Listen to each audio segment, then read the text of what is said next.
been a while.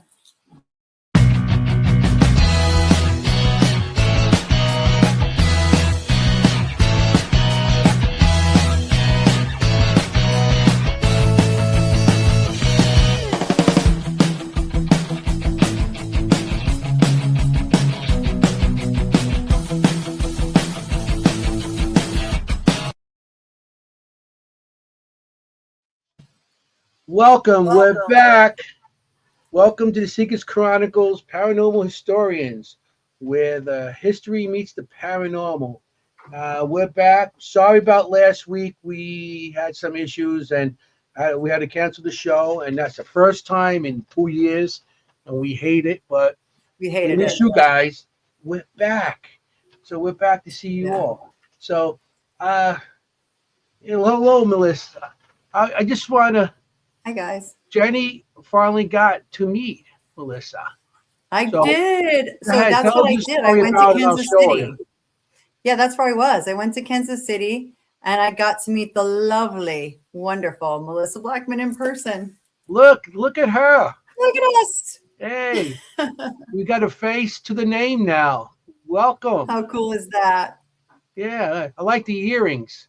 The lightning bolts. Love That's it. what. She's gorgeous. She's gorgeous. Like those earrings. Really. Yeah, I mean, that's she's earrings wonderful. for like electricians. That's what we use as the lightning bolts over here in New York. She's so cool. She's so cool. And we met for coffee for like, I don't know, 2 hours or hour, and it just went like that.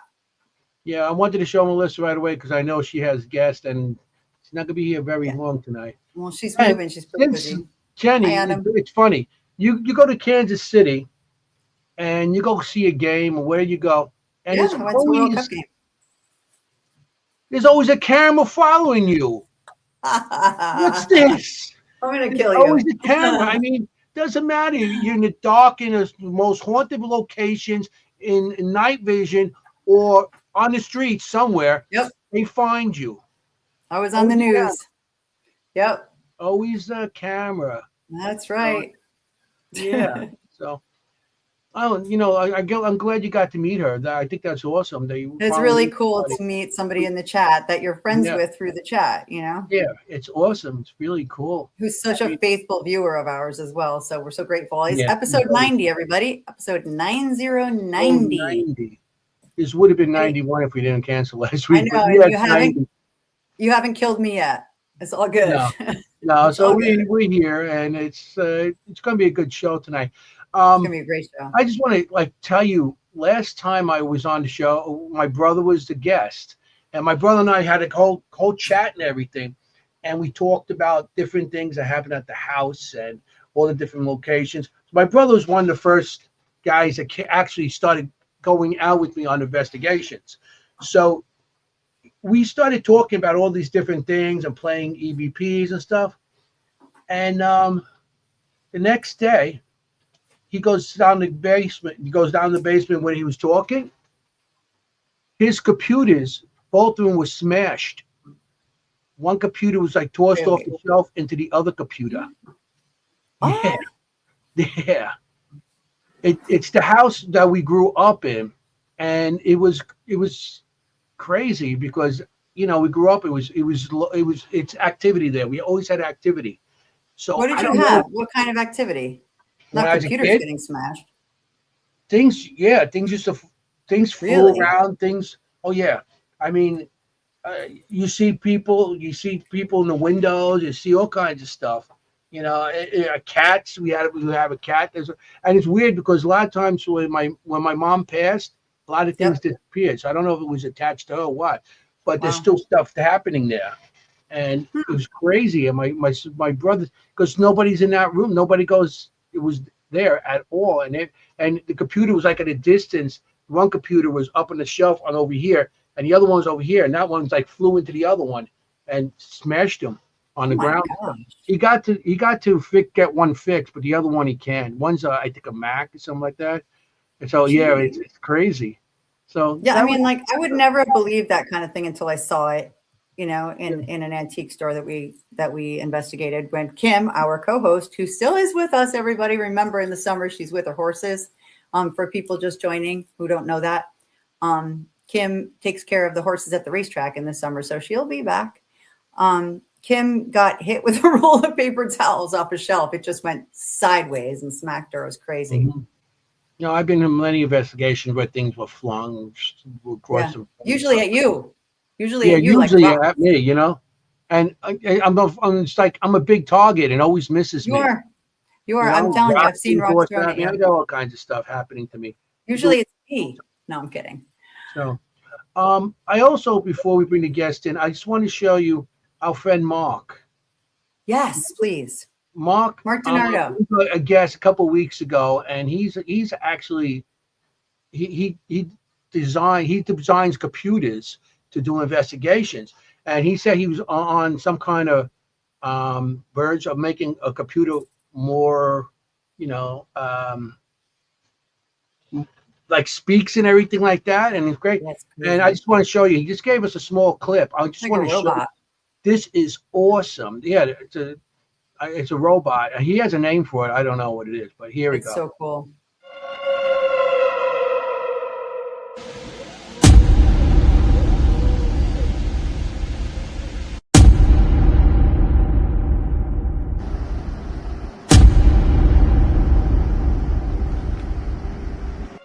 Good evening, everyone.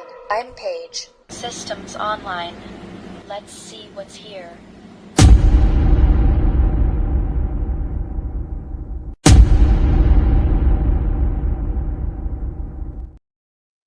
The thing talks. Paige. His name is Paige. That is awesome. I think that's a piece of equipment that might be going somewhere. And it's good. And he's not a kind of guy that does it for the money. He does it for the research and just to do it. And which we love.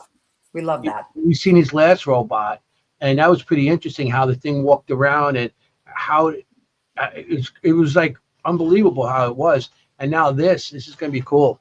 So I think we have enough talking involved here now. Yeah, I agree. I think we should introduce our guest. He's singing the back, saying to us himself, like, these people ever shut up? We don't. So, we don't. But I think it's time. We will bring in the guest. I'm happy to do it. I'm happy to do my job and introduce him. So tonight, I'm really excited for this guest because I haven't met him yet. And he's out in Chicago joining us. His name is Neil Gibbons, and he's the owner and CEO and the tour guide operator of Graveside Paranormal. Welcome. Thank you for having me. It's nice meeting you guys. Thanks for being here. Too. Yeah, this is the first time we're actually meeting. This is one of the guests I never met before, and you never met. So this is tonight. It's awesome. That's great. I was really looking forward to this, Neil. Really cool. It's a beginning. It's a beginning. It is. We always say we start the show, we meet somebody, and by the end of the show, they're friends. Oh yeah. Yeah. That's the way it should be. Yeah. So I know Jenny's always full of questions. You want to hit your question first? Because I always have like a list. I'm one of those. Ask away anything you want. But this is thanks for being our episode 90 guest too. 90. That's pretty 90. Good. You made the 90 mark for us. You win a prize. No. So, like every podcast, I know you got to go through it, but introduce yourself to people. Please let us know how you got involved in this crazy field of ours. Oh, how I got into the crazy field. Well, my name's Neil I know Gibbons. It's the standard question, but we have to start with it to go. You have to have everybody's origin, and that's why I'm a storyteller. So I always like knowing everybody's origin story. Yes. So my name is Neil Gibbons. I'm the owner of Graveside Paranormal. I've been doing ghost tours throughout Chicago for the last 11 years. Prior to that, I worked for the Sheriff's Department for 30 years. I dealt with psych criminals for 22 of those years. Wow. How I got into the paranormal. I'll get into the part of the tour real quick. How I got into doing the tours is a lot of people who are on law enforcement and stuff like that. We sit around and we just talk. Because when things are going on. When they're not, we have a lot of downtime and we talk, right? So I always would tell people ghost stories. I would tell them the history of Chicago. And one girl one day, she said, Neil, you should start your own ghost tours. And I said, So it actually started as just like some fun thing. I rented an old prison bus.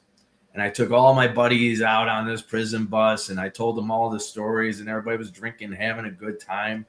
And that's how it turned into what it is now.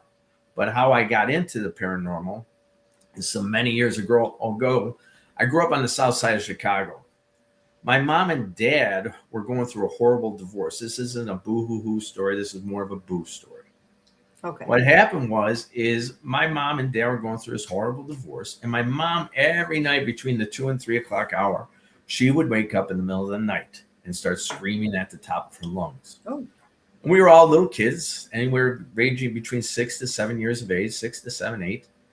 And I would go inside there with my two brothers and we'd wake her up, and she had no idea that this was going on whatsoever. Oh, no. So then one night, because it started to become like clockwork, I just happened to wake up around that time. And I saw, looking over into the hallway area, this small impish looking creature. And it was staring at me and smiling. And then it looked inside my mother's room and then started smiling and looking back at me, and then proceeded to go in my mother's room. Or therein after that, she started screaming. And me being a kid, like any other kid, what are you going to do? You're going to put your blankets over your head, right? Yeah. You're going to be like this, oh my God, what the holy heck is going on? Yeah. So it took me some time to figure out what was going on. I started reading books and listening to certain things. It just seemed to happen that way. And I don't know why the interest was there. It's just, the interest was, it just happened. I always tell people it's not that you're going looking for a supernatural or the paranormal. It's sometimes just looking for you. And that's how a lot of people's origin stories really, truly begin. Mm-hmm. So that's how mine began. And I started looking into it as I got older, and I started noticing that usually what they are is they're imps. And they usually come in threes. And I tell people that demons do exist, but not in the forms that a lot of people believe. Not like the thing of like Hollywood and Exorcist and Conjuring, which I enjoy. Don't get me wrong. I enjoy every one of those movies. I'll watch it, and I love watching and getting excited about those movies. But the thing is it's when we let our defenses down in life, either through drugs, alcohol, or depression, or any kind of mental disability, we open up this little doorway. And slowly what it is this doorway starts to open up just a little bit, and this negativity starts to come into our lives. And the more and more we progress, and it's usually the family members figure this out, that something's going wrong with this person. It's never the person who is going through this turmoil in their life. Either it's an attachment, and I don't really say possession, but I think it's more of an attachment, where you're starting to get this attachment of this negativity in your life. And the more and more you progress in it, the harder and harder that door gets heavier and heavier and bigger and becomes so hard that it's very hard to close. Mm-hmm. And until you find that help in your life, figuring that out, a lot of these things will exist and continue on. And I believe that's what happened with my mom until a certain point in her life. So like I said to you before, I'm open and honest about everything I talk about. The reason why is because there are a lot of people out there who do have problems. And either it is a true mental illness, right, or there is a fine line between mental illness and people can say, nah, Neil, no.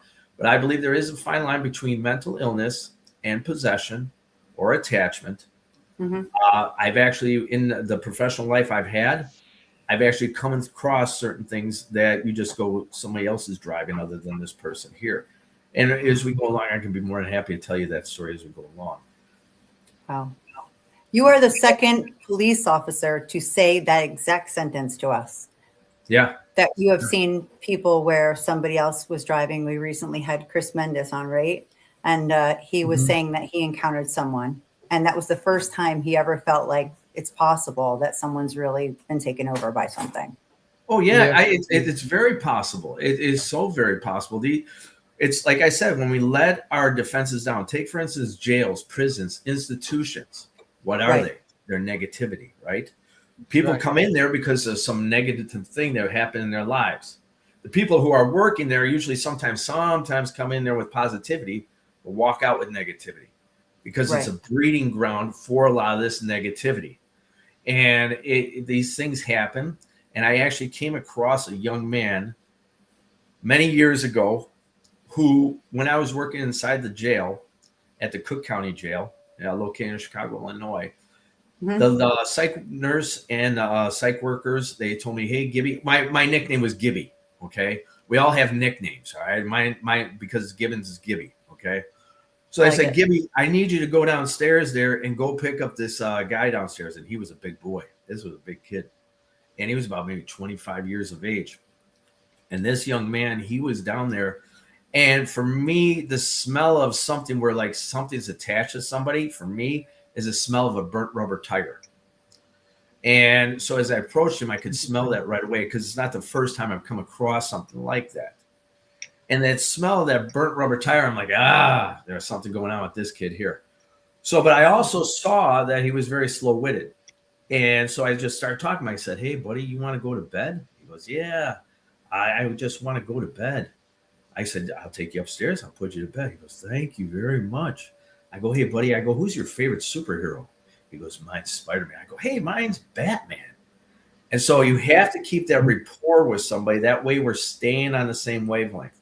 We don't want somebody to, as we would call, get out of the box. So we want to keep everybody nice and tight inside that box, whereas we're all having that good form of communication. So I take him up the elevator, and the moment that I open up the doors, the nurse yells out to me. She goes, Gibby, just put him in there. Put him in there. And I said, all right, no problem, no problem. So I started to put him in there, and he puts his hand on my shoulder, and he goes, we like you. And I said, oh, I like you too. I really do.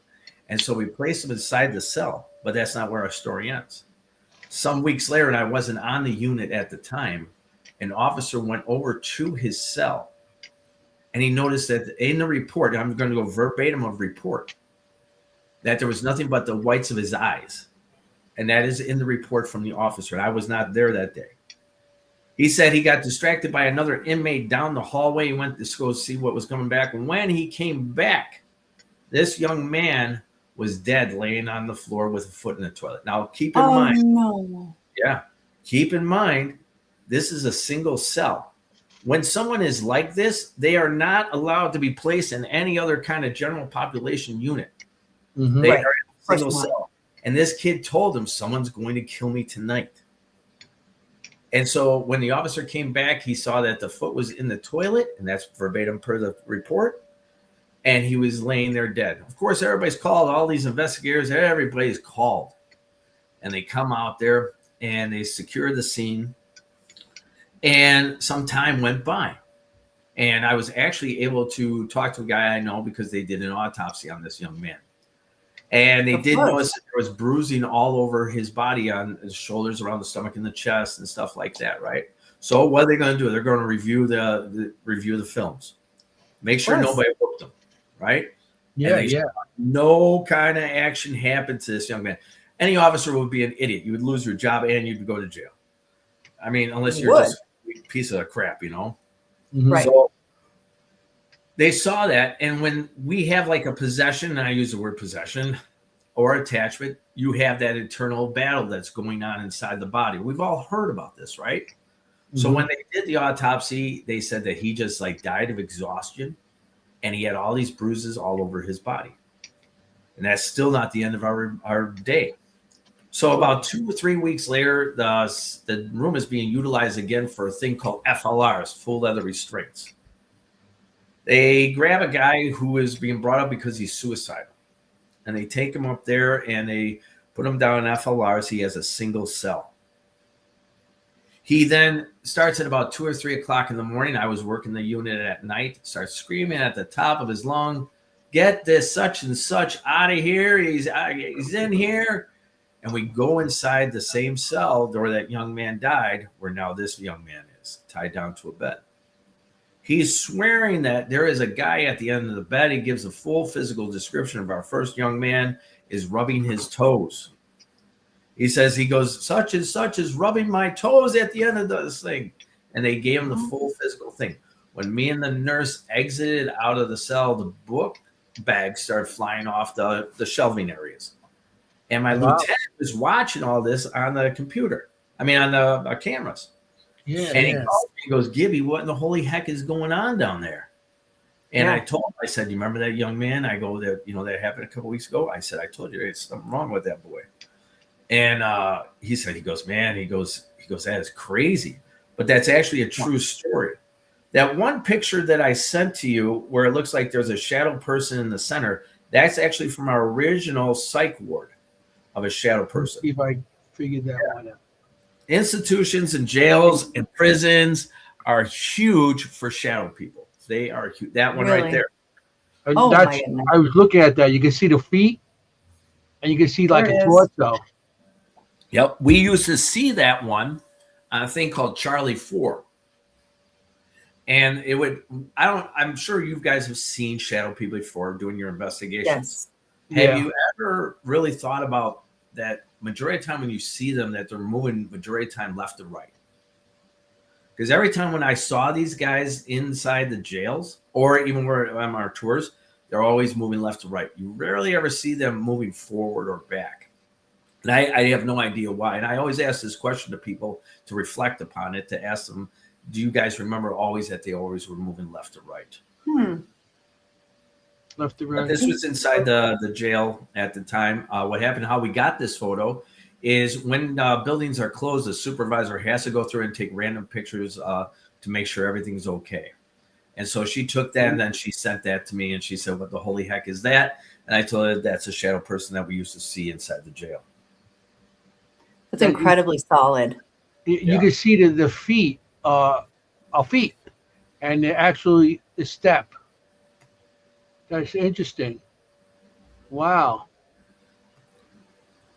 That's pretty cool. Ron makes a good point. A lot of the times you don't see the feet, on a shadow figure. So that's pretty interesting. I've seen it. And when you go to see some of the other photos, you're going to see feet as well inside of some of these other photos. That's so complete, so heavy. My goodness. I'm also I don't know if you've seen that I'm also a spiritual sketch artist, and I've seen plenty of shadows, and I drew plenty of shadows. And that piece of evidence you have there pretty good. I like that. This is a Mary Beth's adding to your question, and that she said she's seen them move from right to left, but not forward or backward. And I haven't seen forward or backward either, actually, now that I think of it. It's a good point. For whatever reason, because I try to make sure that I pay attention to things. Like I tell everybody, there's no such thing as experts in this field. There's only good researchers who pay attention to a lot of different hauntings. Like anybody can say anything they want about paranormal, supernatural. Anybody can randomly say anything. But a real person who's really doing it is a good researcher, not a bullshitter. No. Right. Yeah, right. We're right there. And I have seen them come towards me.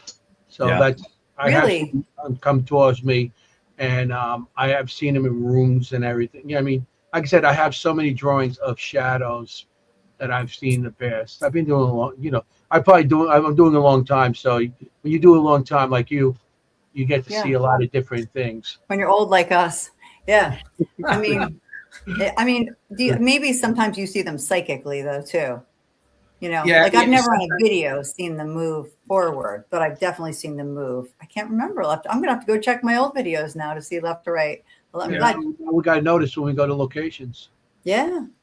Because I see shadows all the time from trees, whatever, in the woods and stuff. Then the one place I seen the most shadows was at the Conjuring House. The actual Conjuring House, and in the woods there. Yeah, outside. I was going to say outside. More in the woods, wooded area. You see them going from tree to tree. So, one of your, I was just noticing one of your questions from Tara, something about the spectrum of the light. Yeah. And I was noticing that, and she brings up a very good question. So I wonder if they're only visible in a certain spectrum of light. Okay. From doing this, I believe how shadow people become shadow people, they could be originally translucent, and I believe environment plays a big factor in this. I think when the environment changes, they take on a different, darker look. They could be that same translucent figure, but when certain elements in the air, maybe a storm, maybe winter, I don't know, or it could be dimensional. Where like something is going through something dimensionally at that time. Are they forming and then becoming translucent later? I don't know. But I do believe that, just so you know, Tara, this is my opinion, is that I think it has to do with environment. I think when environment changes, also does the spectrum light. Of course. I mean, that makes sense. Like the humidity changes, you have droplets of water in the air, things are, I think. Yeah, I'm all for that with electrical charges and stuff like that. So it helps them form. But I mean, if you've seen shadow people too, I've seen them in the most darkest locations. Yeah. And they always seem to be darker than the darkest, and you can still see them move. Yeah. And there's no spectrum of any sort of light there. It's just right. pitch black, and you can still see them move in the darkness. So, true. You know, so it's no spectrum of light there. But I mean, I'm no, like you said, none of us are experts at this. No. I'm just telling you experiences. Yep. You know, we're all just here searching. Yeah. Yeah. Yeah. So it's interesting. You know, it's an amazing photo. Cool picture. You know, but so I love that theory. So I mean, I notice, and I have plenty of what do you call it? Officers, police or feds, yeah, or so many. That's in this field. Mm-hmm. I come across tons of them, and they all got these stories about, you know, stuff that they've seen on, you know, in locations when they have to go in and do things. And oh yeah, I mean, you come across these things that you're just like, this is totally odd. But all right, so anybody who's like in emergency services, like Mhm. I grew up, I started the sheriff's department when I was 22 years old, right? Mhm. And I grew up listening in the jail to Art Bell. So, and I love listening to Coast AM every night, 4 hours every night. Mhm. And I would listen to all these deep stories, and then I would read the books and this and that, and I'd watch all these shows like Sightings, and I really enjoyed the early times, you know, when I was younger. And a lot of my learning actually came from great people like Art Bell. It really was the special guest that he came on there. You go out and you go experiment something that this person said, hey, try this, you know? So it was always good. So I always try to give a little bit of a nod to Art Bell. Yeah. So he's a legend. So everybody that's in the field knows him or about him or listen to him, you know, and he is a legend in our field. You know, that's great. You know, so you're a sheriff's department. Will you ever, you know, when you're on a call or anything, have you experienced anything on any of the calls? Majority of my time was inside the Cook County Jail. Okay. That's what I did. And I dealt the psych unit. And the psych unit I came across, I'm going to be honest with you. And once again, this is Neil's opinion. Okay. Evil is very real. And that's why a lot of things that I do, because I went through this in life, ignorant as a young guy, didn't understand certain things, and I'm honest about it, is that I didn't understand human nature.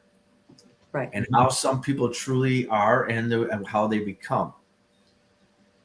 And these things are very real, and they are out there. I believe there's majority more positivity in the world. Yes. And I am a big believer in faith. A lot of things that, if you check out my archives on things, a lot of my speaking events that I talk about is based off of faith. The reason why is because I follow God, I follow Jesus Christ, and I'm not a Bible toter, no. But what I am is someone who made a promise. If I can help somebody, I'm going to help that person. So I make an effort doing what I do to not only just go on tours and this and that, but there's always that one individual that needs a little bit of help. And you'll notice it, like I'm empathic, right? So what I do is I hear voices out of my left ear, and I get people's impressions, and people come to me in dreams and a couple of other. Sometimes I really don't even know what I do. And we've had it many times where this has happened right off the bat. Because of being in law enforcement, you're going to get so in tuned to people more. If you're already an empath and you're working as a nurse, a doctor, or anything in emergency services, and if you're an empath right off the bat, your strength is going to grow so bad where you're going to start taking on emotions of things that are not your emotions. And I tell people this when you're going into haunted areas. If you're an empathic person and all of a sudden you have this emotion of jealousy as you leave, that's not you. It's someone else's characteristic. And when their characteristics are trying to form inside of you, you have to recognize that. And the moment that you're able to recognize something like that, then you take your time and do what you do to try to get rid of that thing inside of you. Mm-hmm. So a lot of people, Awareness. they gain that empathy. Right. Yeah. Oh yeah. I mean, Mhm. how do you, I mean, at some point when you're doing your job, do you need to shut that off? And how do you? So I'm retired, which is good. I've been retired for about 2.5 years. Congratulations. Very Thank you. nice. Yeah. And I didn't realize what it was at first, like I really didn't. I'd go into certain places and you already know that they're very angry without even talking to them, or you can feel that there's something just ain't right with them. Mhm. And like I said, I've come across a lot of individuals who are just evil people. I've come across, understand though, a lot of people are locked up. It's because we all make mistakes in life. Okay. So I'm not going to say that everybody who's put in a jail or something like that, we are all someone who can make mistakes in life. Okay. Mhm. Some are just a little bit of a higher level, of the mistakes that they've made. And, some of these people, it's just the way that their nature is. Some people are just born evil. Mhm. Like, Yeah. I remember there was a guy by the name of Father Malachi Martin. You ever hear of Father Malachi Martin? He was the leading exorcist in the Catholic Church. And he went to New York City. I remember listening to him many years ago on the Art Bell Show. And I started reading his books. And he talked about how he believes that the hub of hell is the subway in New York. What? And I swear to God, this is what this dude said. I believe it. I worked those subways many a times. I know, me too. And I worked he was You may be onto something. yeah, he was the leading exorcist for the Catholic Church. And he talked about it. Go down to the subway system and walk up to somebody and say, "Hey, God bless you." Watch majority of those people that are down there are going to start MFing you. He said, Really? he goes, you'd be surprised. He said, the hub of hell is the subway of New York. Yeah, I don't mean to knock Why? in New York, Anthony, but that's what he said. I'm in Queens right here. I'm just, I just Yeah. take the subway to Okay. work all the time.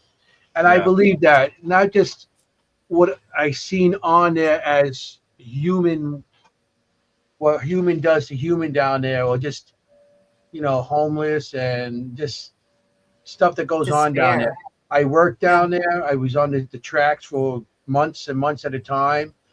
And people live down there. And I was in one case, we were on the tracks and somebody found a body on the tracks, and the MTA police came, and all of a sudden the body disappears. What? And, yeah. Oh yeah. It's a lot of stuff that goes on down there that's really, really, and I believe that what you're saying, because you see what goes on. I used to take the train for 30 years, so I've seen a lot of stuff down there, and I believe it. And not just human, I've seen spirits. Since I'm sensitive, I have pictures. I mean, on the train, driving early in the morning by myself in the train, see somebody on the side, and we get to a stop, and they're not there no more. It's like, wait a minute, there was somebody just there, and then all of a sudden the doors open up and they're gone. They're already, they vanished on me. Yeah. That's so And funny. Wall Street, oh my goodness, Wall Street, this station there, so much. You could be sitting there, somebody be whispering in your ear, and there's nobody around you. Oh, I believe it. I mean, the way that Father Malachi Martin talked about it and how distinctive he was about the whole thing was it was just mesmerizing. It was just mesmerizing how he spoke. Yeah. All right, I'm gonna date myself here, but remember that movie Ghost? It reminds me of the ghost on the subway that screams, Remember that? "Get out of my car!" Yeah. Like, yeah, that's the screaming Get out of ghost. the car. Yeah. Yeah. Okay, thank goodness you know what I mean. Otherwise, you'd be like, Yeah. "What?" Yeah, Right? Like I said, I love all the movies. So Yeah. Well, it's like Ghostbusters. They drill the holes in the city, and they stick it down that goose dripping around down there. Yeah, there you go. Subway. So yeah. There's a lot of abandoned stations down there. There's so much bad stuff that happens down there, from crimes to people living there and And killing themselves as well, unfortunately. There's a whole community of people living down there. Oh yeah, It really is underground people in the city. So yeah, I believe that. So I didn't mean to take over your subject. Yeah, we took it like I over. said, Sorry. When you talk about No, New but York, it just rings things to me. Yeah. so Father, say it again, Malachi. Father Malachi Martin. Okay. And Look so him where up. did we start with this story about Father Malachi? Oh, you Oh, just that he was Satan. You talk about the city. we were talking about Somebody. just evil. We were just Yeah, talking right. about Okay, evil. so Yeah, but he's somebody that you respect.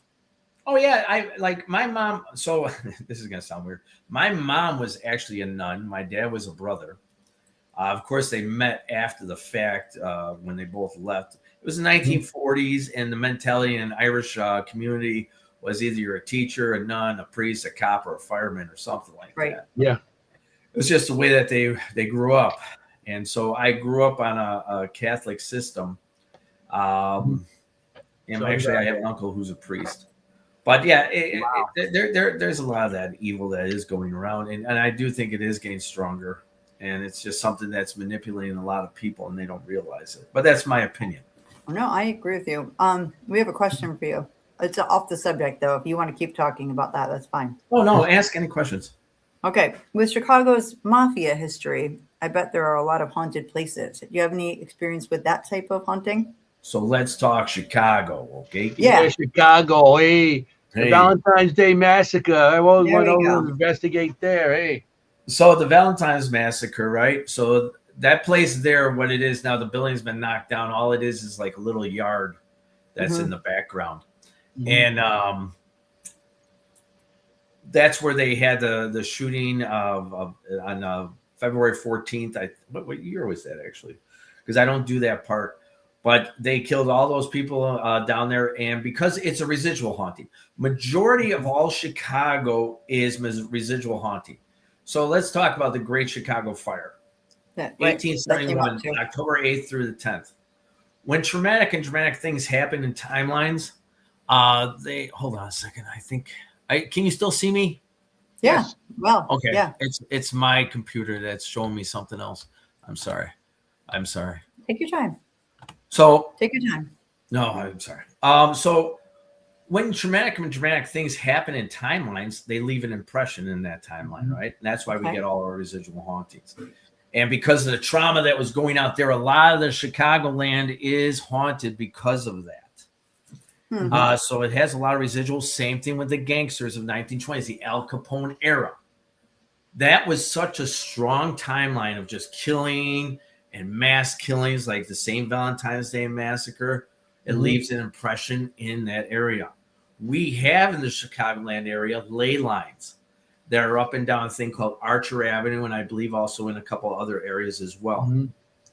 So we have these things that are going on, and it's causing the supernatural activity to happen. Yeah. And I'm not saying everything's residual, but when these ley lines are activated, and once again, I go back to environment. Think of it as like a faucet, okay? When a ley line is out there and it's on a certain area, it will, hold on. Oh my God. Can you see me okay? Yeah, perfectly. I can see you. Oh my God, I'm just going to let go. So what happens is that they'll have that out there, and the faucet, if you turn on a faucet a little bit, a dribble of water will come out, right? When the environment is just right, now the faucet's opening up more, where like now we have all this supernatural activity that's happening. And I think that's a change of environment. So when these ley lines are activated, that's why we start seeing all these old gangster type vehicles coming up and down the streets in the Chicagoland area, because of the trauma that was going out in that area at that time. Yeah. So it has to be very good timing that is going on. So you're saying that the ley ley lines lines are like a track. Ley lines are like a track that connects. I mean, the haunting could be here, but they could follow the ley lines to the next location, or since there's a ley line there, they all can connect along the line. Right. That's how ley lines are, you know? And some are connected and some are not. Some are singular. With this one area is, I believe it's a singular ley line. And a lot of the Native Americans are the ones who realized that a lot of these ley lines were out there. And they taught the people who came into the United States as we know it, and they taught them about supernatural ley lines. And that's how we came to know about supernatural ley lines, right? Yes. But it was actually the Native Americans who knew all this stuff that was going on. Mm-hmm. Right. And I really do believe that it has to deal with the environment. Like the one video that I sent you, okay? There's a place called Bachelor's Grove Cemetery. It's the most haunted cemetery in America. I'll play that next. And it's only about 20 minutes away from where I live, 15, 20 minutes away from where I live. It's 1 acre cemetery that was made in the 1800s. And I believe that a lot of Native Americans, I believe there's ley lines that lay out there. And I believe that what is going on there is a form of possession. But instead of a human host, what it is, it's the land that's being possessed. So let's talk about, we started an infestation. In the 1950s and 60s, people started noticing blue orbs of light bouncing around inside the cemetery area. So what's that going to do? That's going to attract people, right? Yeah. Sure. So all of a sudden, you get all these people who are getting attracted into it. You're going to come across 2 or 3 people who are going to be up to malevolent activity, bad behavior. Yeah. And they'll come in there and they'll try to make that deal with the devil or do whatever they can, try to open up things, these portals, not knowing what they're doing and not knowing how to close certain things. And not that I do, because I don't. Mm-hmm. Right. But the thing is that when you start doing that in an area that, number one, is Native American and is a resting place for a community, you are going to run into some problems. So instead of a human host, it's the land, like I said. So we have this infestation of these people going out there trying to open it up. So think of it as like termites to a tree. These termites are going out there and they're all surrounding the tree and they're climbing up and they're going through and they're eating away and they're eating away, right? Then it all of a sudden goes through an oppression. That oppression by these people constantly opening up and trying to conjure up whatever the holy heck they can, they start to break down the land. And what's happening to our tree? It's starting to break down, starting to wither. All those leaves are falling off and they're dying. Then it leads into obsession. These people are getting obsessed. And then all of a sudden people start getting obsessed with going on these grounds. Leads to attachments and possession, which has happened. I actually know people who have quit their jobs and actually live on those grounds or did live on those grounds at one time. Wow. For whatever reason, there is an obsession with this land. And people get possessed in this land. So I actually don't like going there that often. I'll do small tours around the area at night because there are attachments. You'll hear voices of a girl calling, well, at least for me, "Hi, Neil, how's it going?" Wow. And you'll get the feelings of other people's characteristics. We actually, when we're on our buses at night, we came across so many things. Like one of the things that we came across when we're at the back end of Bachelor's Grove Cemetery, we came across in this certain areas, we turn out all the lights inside the bus. And I tell a person to take a picture of your boo buddy, the person who's closest to the window. Sometimes, and it happens every season, a face will show up in the window of someone else's face. And I'll receive the pictures. And actually, I meant to get you some more of those ones, but I don't think I sent you any of those. But there's also the land that surrounds it is actually the land that's the truly haunted part of the land. That video that I sent you is a small file. It's not even the complete file. And this was a one-time thing that happened. I noticed when we were using a thing called the Anahata Spirit Portal Box. It's a box that we built where we actually make direct contact with spirits. And we've had some very good success. We actually had a lady who had a full conversation with her dead mother-in-law. Wow. We had it out there, we're asking questions, and I started telling my buddy Steve, I go, doesn't it sound like they're talking backwards? Like a recording backwards? He goes, yeah. So we took it back. We took the recordings back and we put it in Audacity system. I reversed the reverse, ran forward playing. And the answers that we got were very amazing. I call them mirror zones. And I also believe it's when the veil is thinnest in an area, in certain areas, you're going to get your best activity. And I think the best way to map out things like this is using a frequency emitter.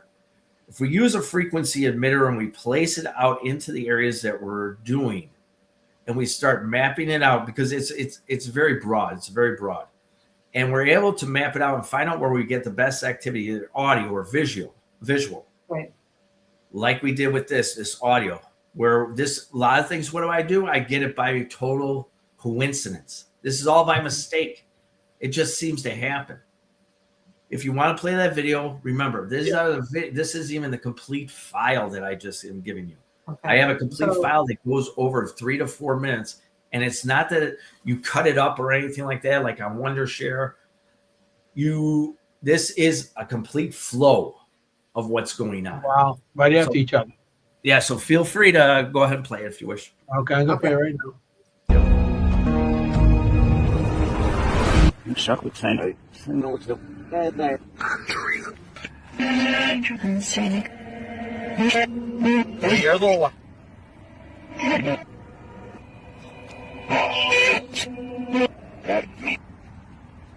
Man, there's no.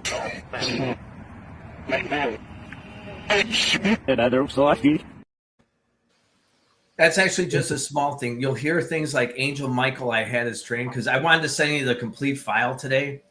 But we had things like "Hey Neil," and when you listen to this full thing, and what I'll do is I'll share it with you. And if you guys want to put it up on your site later on, you guys can listen to the complete file. Sure. Your audience is going to be very amazed. And here's the thing: is I tell people, check my work, check Neil's work. Go on his YouTube channel and see if Neil's on BS. Feel free to. I tell everybody to check everybody's work. So it's called Direct Spirit Communication on Graveside Paranormal YouTube channel. And you are going to be very, very surprised at the things that come out of that. I'm going to send it to you later on today. Okay. Direct Spirit Communication. That was pretty remarkable. I mean, I could hear all of that. But I love that you do that. We do the same thing. Anthony will put, like, we get something, we'll put it on the show and be like, what do you guys think? You know, you think that's a bat, or do you think that's a, like, you know, we'll try to debunk it together. And we welcome people's opinions. I feel like I never get offended if somebody says something about my work. I want input. Yeah, you definitely. There could always be that person who figures out something that you were not paying attention to. Because I've had it happen where, like, hey, Neil, you might want to check this. And I go, love that. Yeah. You know, we had that a couple times, you know. Well, look at the end of the hall, like, we had this video for 3 years. There's something down there. Like, Anthony's so good at it. He's really good at that. When people are using just so you know, when people are using your spirit boxes and also your recording devices, what you're hearing is gibberish sometimes, like, oh my God, that was just a bunch of gibberish. Take it to Audacity and reverse it. I've done it. You're going to start hearing things. I've reversed it. And I've had that happen only once, but I was like, what? I know this is a voice, but I can't make it out. And just for the heck of it, I reversed it. And there you go. Yeah. Reversing is can't explain it. Yep. Yeah. I mean, years ago, we didn't have the abilities, but now you have it now. Yeah. You know, back when I was a kid, we used to have to take the records and spin them backwards here. Yeah. You mean on the stone? Yeah. The stone. We used to carve on the stone. Yeah. Matter of fact, a couple of my drawings are in, some ice cave, you know, like cave drawings. They're cave drawings. Yeah, those cave drawings. The first spiritual arts. Like French Leslie. Yeah. You know, you'll see, you'll get to know us that we make fun of each other. I live next door to Fred and Barney. There you go. It's all in fun. Oh, believe me, where I worked for 30 years, all we did is like being 30 years in high school. Everybody just makes fun of each other all day long. Just bust on each other. That's what Anthony and I do the whole show. Yeah. We stood on the job too. It was like, all you did all day is break each other's chops. Yeah, that's it. That's all you do. All right, well, can we see that again or not? Do we have time? Yeah, sure. Can I hear that again? Yeah, I'd like to hear it again. Yeah. I don't want to play it for you. Okay, it's all good.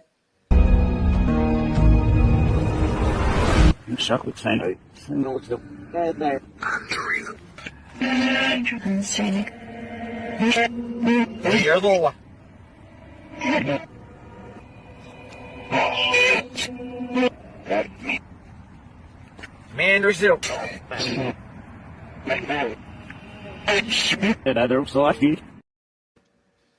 Different people.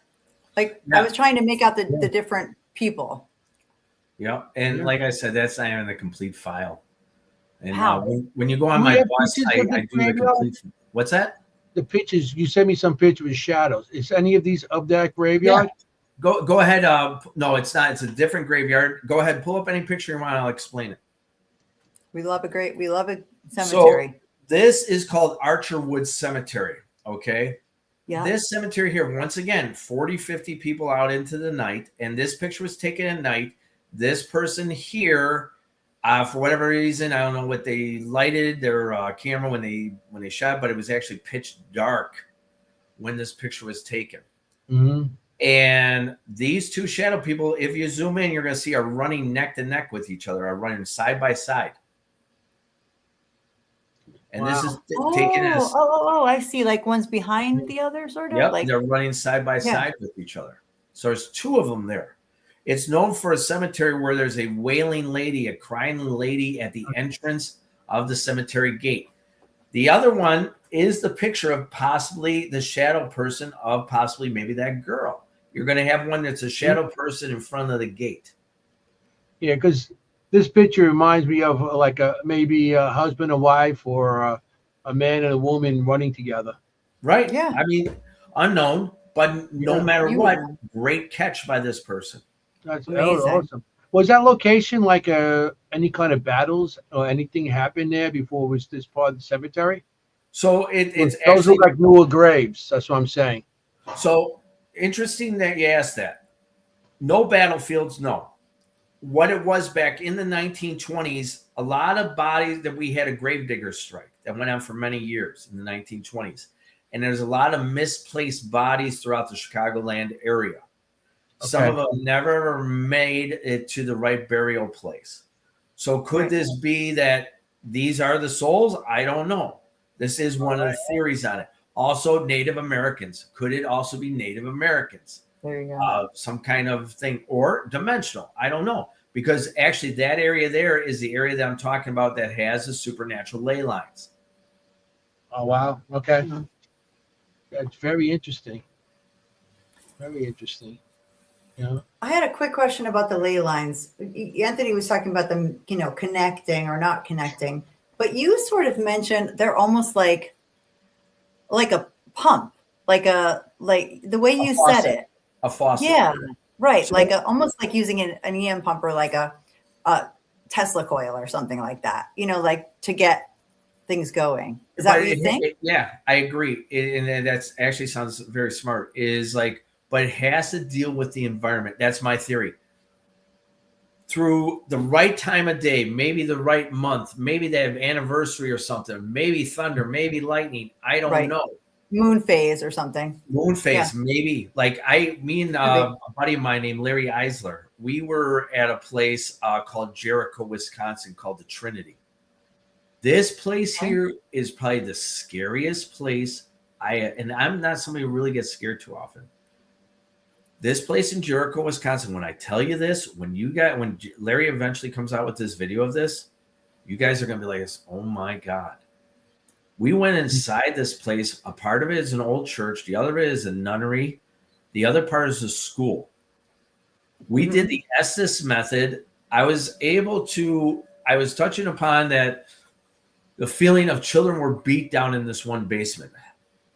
And we did the Estes method. I stayed back. He stayed in the room. We were with a girl named Nikki. And the intelligent conversation we were having was unbelievable. Like I said, were you beaten down here? And all of a sudden, Larry says back, he's got everything on, right? He says, we were beat. And we get into this nun who talked about her cancer and how she had throat cancer. And it was a conversation like you and I are having. Wow. And I swear to God, this is one of the craziest things I ever came across. We were down in the old church in the basement. It was 80 something degrees outside. Mm-hmm. We go down here, this buddy of mine, Mike and Jenny, we go down in this basement and you can see your breath. Ooh. Then all of a sudden, all of our cameras, because I just bought us all new cameras. For whatever reason, they all went out. But luckily, Mike was carrying his iPhone and he was videotaping. What we're not seeing is this fog that is on the floor.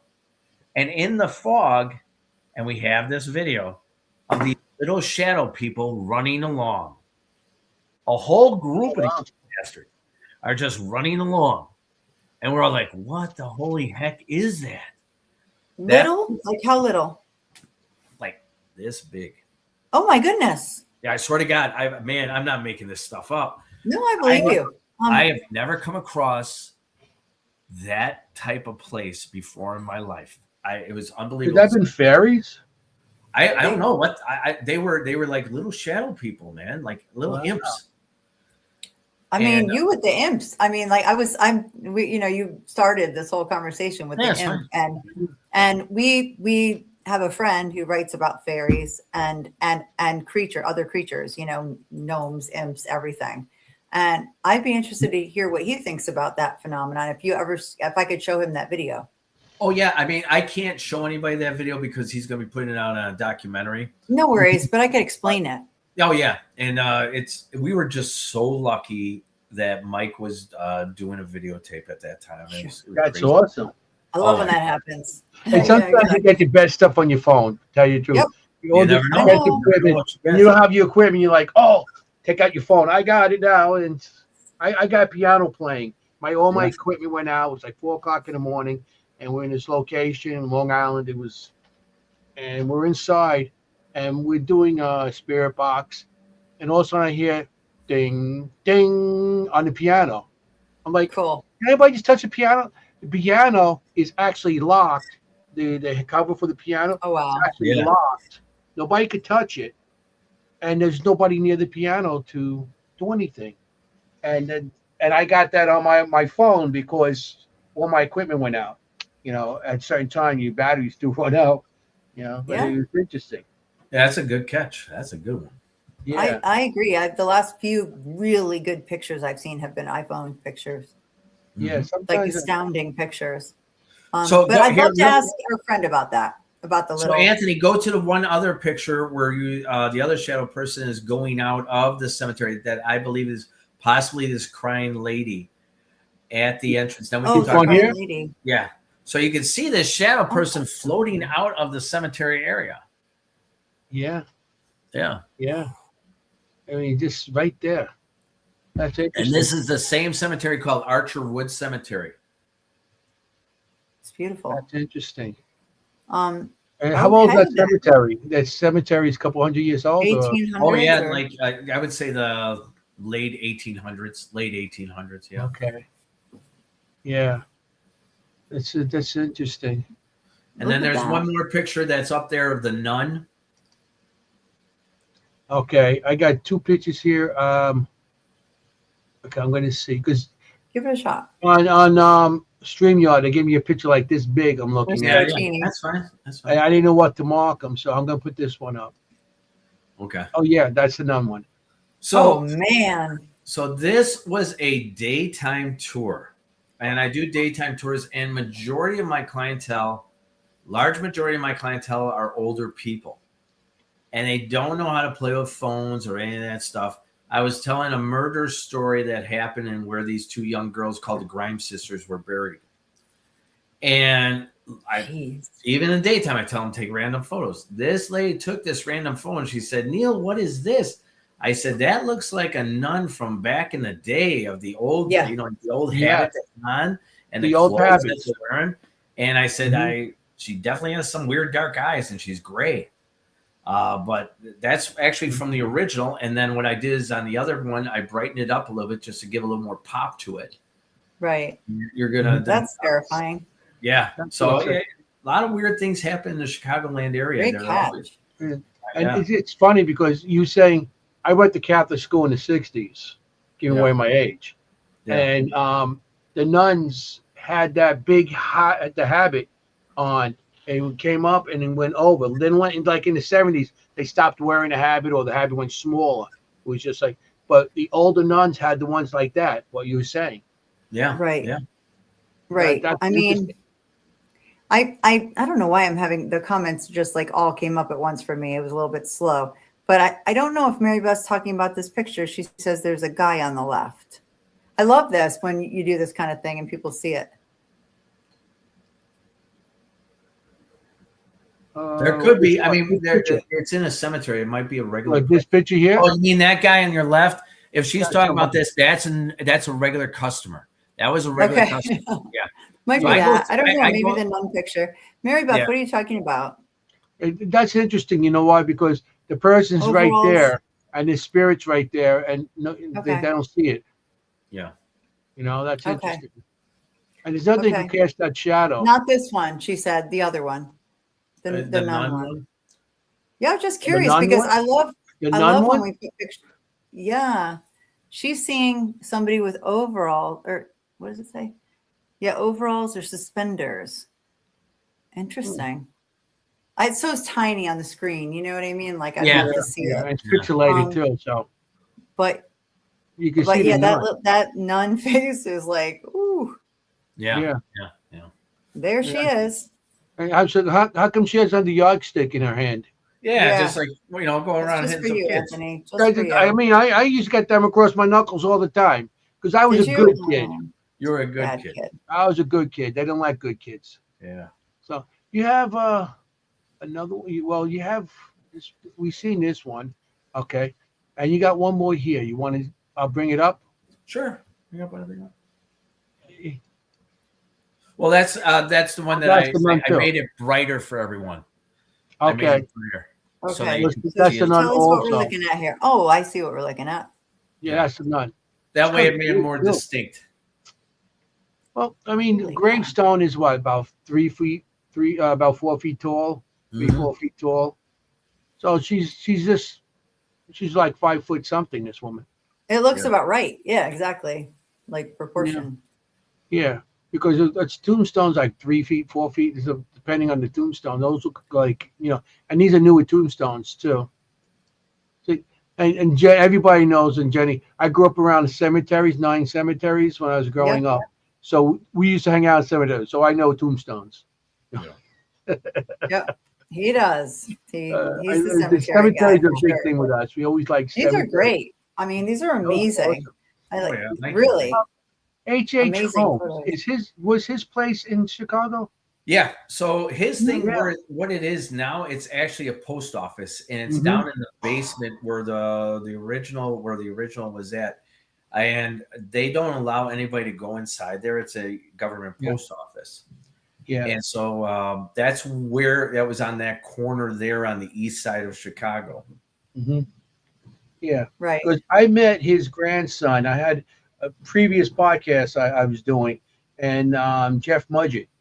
That's Yeah. his grandson. Yes. And I interviewed him and everything. He's a very nice guy. You come to Chicago, we get you into that post office because it's what happens is that post office, not the whole basement is, just portion of the basement is the original building of where they used to have, where he used to burn bodies. Right. That part is still there. Yeah. So that's interesting. I mean, is that part of your tours or is that a different location? I'm being totally honest with you. Why not? Because it's a horrible neighborhood. Oh, Okay. I try to keep everybody safe. Right. And you have a lot of older clientele. You want to make sure. Yeah. You got, you can go to John Wayne Gacy's house where he grew up in Chicago, which I've gone to. But some of these neighborhoods, even though that's a pretty decent neighborhood, but some of these neighborhoods are just unbelievably horrible. And you don't want to take the chance of somebody getting hurt. No, of course. You got 50 people there, so you can't keep an eye on everybody. Safety first, always. First, do you have anybody helping you on these tours, or just you? It's usually just me and my wife. She runs. What I do is on my tours, I run videos, I run music. I'm a big believer. I'm not that guy who just goes, "Hey, this is where such and such was." I'm an entertainer. I make sure that everybody is entertained throughout 4.5 hours at night. I'm on point, making sure that at the end of the day, I want to know that you feel secure knowing that you spent that money on coming on my tour. Right.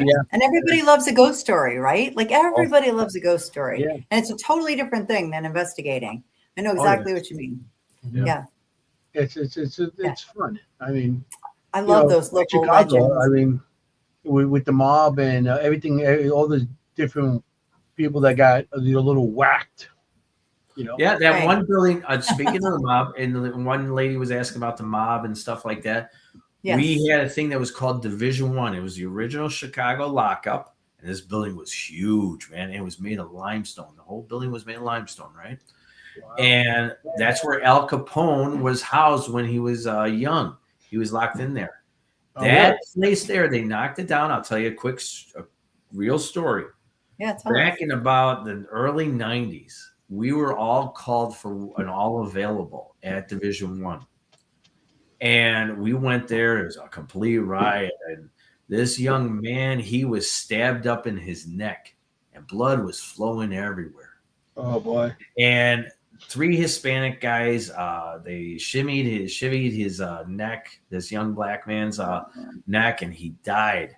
This one officer went up to him to try to give him CPR because for whatever reason, he was blowing in his mouth, and every time he blew in his mouth, blood just kept coming out of his neck. Oh, yeah. Yeah, that's graphic. Yeah.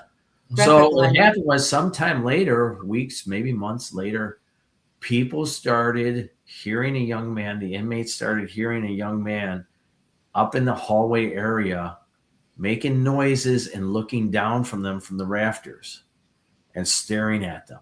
And they were all freaking out. And this continued for a very long time inside this place called Division 1. Wow. And so different inmates saw the same thing. Oh, yeah. That whole place is haunted. That if I tried to do a documentary there, and I was so close to getting it all signed and done, but I had one commissioner, 2 or 3 actually, who said, "No, we can't do this. We can't do this." Come on. Yeah. So that's too bad. But great story. I mean, you've seen a lot of stuff going on there, and I know you've seen shadows and stuff. Have you seen anything else that's, you've seen possessions? You've seen a lot of stuff going on there. So I do a thing in the first documented possession in America was in Watseka, Illinois, called the Watseka Wonder. Have you ever heard of it? No. Okay. No. This happened back in 1865. Actually, it started in 1846 with a young girl by the name of Mary Roth. Mm-hmm. This young girl here, at about this age of 17, 18 years of age, she had very strong clairvoyant abilities where things were coming out, spirits were coming in and out of her all the time. She was mislabeled and placed in an institution. And at the time, institutions were at the beginning. And they were just learning how to understand the human mind, right? And psychiatry. These people who were put in these institutions, they were taken from cold tubs to hot tubs, from hot tubs to cold tubs, put in these small little cribs if they acted up. And when I say small little cribs, I mean small little cribs, and they locked them in there for days upon days in chairs. This girl here, she was mislabeled. And her parents put her away inside this institution, and she died at the age of about 18 years of age. Oh, wow. Fast forward 14 years of age in the same community, another girl by the name of Laurency Venom started having the same clairvoyant abilities in the same community. The father of our first girl, Mary Roth, he started noticing and hearing about this girl. Asa Roth, the father, reached out to the family of Laurency Venom and asked them because they were going to do the same thing. Please bring her over and have her meet my doctor that I'm going to bring over. There was a doctor by Dr. Winchester Stevens who was also a hypnotist. He brought over this girl, put her in a hypnotizer, and she was cycling through different spirits flowing in and out of her. This is called a walk-in. Some people call it possession, but this is actually called a walk-in. It doesn't mean when they use the word possession that it means demonic. Everybody uses the word because that's what was taught to them the moment the movie Exorcist came out. Right. So we have this young girl who's cycling through all these different spirits, and all of a sudden a young girl by the name of Mary Roth, our original girl, identifies herself. She identifies herself because she says, "This isn't my arm," because she was a cutter. To alleviate all the voices in her mind, she used to cut her arm all the time, right, to alleviate it. Yes. She would do a lot of bloodletting. A lot of people did. And she did that. And she also started playing the piano, which Lorenzi Venom did not do. She identified everybody inside the room and one of them as her father, Asa Roth. Oh. She told them that she will be staying inside this body for 100 days. And after the 100 days, Lorenzi Venom's spirit will come back from heaven, and she will be healed and live a long life after that. Okay. 100 days passed by, and Mary Roth, inside the body of Lorenzi Venom, came down the stairs of the Roth home and told everybody it was time for her to leave and that Lorenzi Venom would be coming back. This young girl then exited Lorenzi Venom's body, and the spirit of Lorenzi Venom then came back inside. Lorenzi Venom lived a long life. She lived in California after that, had many children. That's wonderful. I tell everybody, they call it the first documented possession in America, but it's actually a spiritual miracle that happened. The people who had this happen to them were all spiritualists. Back in that era, that middle of the 1800s, what was it? It was the large thing of spiritualism just starting up, right? That's right, yeah, with the Fox sisters. Yep. So I did a documentary called The Seance, and I had over 150 customers out there. I had Miss Diette Renee, a very good friend of mine. We did a seance on the grounds on the outside. And the raw emotions, I had to hold myself from crying sometimes. Even my cameraman had to stop himself from crying. What is actually funny, not funny, but it's very odd, is after we did that thing of that filming of that, I got an email from the people, the great-grandchildren of Lorenzi Venom, the girl who was possessed. And they told me that they'd like to come out there and meet me and come to the home because they just found out about the story 10 years ago. And they came out there, and we did a thing, the seance too, which we'll have out sometimes later, whatever, is that one of the girls looked exactly like Lorenzi Venom. But what's the weird thing? This is what's weird. One of the girls of the great-grandchildren of our second girl had a resemblance of Mary Roth, of our first girl. So I compared the pictures, and then I started thinking, when something like this, a walk-in happens, possession, can it change something cellular inside the body? Right. Or because it's a long possession, is it changing something cellular inside the body? Where somebody starts looking, where they're able to, the next generation takes a DNA. And the next generation after that. This lady here, her name's Dina. She has a strong resemblance to Mary Roth. And whereas the other grandchild looks just like Lorenzi Venom. It's so weird, the things that I've come across with doing these things. It's so weird. I mean, I've heard of people taking photos of people who are in a state and they look completely different or look like someone else, like that they're channeling. Say you're doing a seance and you take a photo of me. Say I'm doing a seance. You take a photo of me and I look like the person I'm summoning. In other words, somebody walks into me. I've heard that. I've never seen that. But I haven't either. But what I'm saying is that for whatever reason, either through time, DNA was still inside this girl, Lorenzi Venom. That I'm saying my theory is it changed up her cellular body. Yep. And something changed where she took on her great-grandchild took on a physical form of the same looks as our first girl, Mary Roth. Yeah. Why not? That's interesting. It is interesting. That's a great subject. We could talk about this all night. Oh, yeah, man. I've been with seances. That's a rabbit hole right there. The faces of the person that's doing the channeling, it changes, but it doesn't look like, I've seen it twice. And it's crazy because it doesn't appear to be the person, but it gets deformed. The face gets deformed because, with the camera, I got the video on it and everything. And just the face gets deformed. And, with a camera, if you move certain times, with a camera, something, you might get a, like a movement. Yeah. Just the face deformed, but the rest of the body stayed the same and all the background and people sitting next to him and everything. So that was crazy. That the face is deformed. Yeah, but that's interesting, and that's a good theory too. I mean, could it bring that DNA from one to the other, and then because the DNA is there, now down the generations, you're going to have somebody that looks like the past with the DNA. I think that's very interesting. Yeah, and I'll send you the pictures when we're done here of these two ladies, and I compared them right next to the original girls. And you tell me if you think I'm right, if I think you got something there. We looked at this, and originally when these girls were introduced to my medium, she really believed that this one lady was in the beginning the ancestor of Mary Roth that I brought into the house. Yeah, that's interesting. Yeah. I like that theory. Because that's the first time I ever heard that. Yeah. And, you know, and I'm a person that's open to anything with this because I've been doing such a long time, and I've seen so many people come out with theories that are so close to what I experienced. So something like that is a good theory with the DNA. Yeah. I mean, especially you have it on video, you know. For sure. That's very interesting. I like that.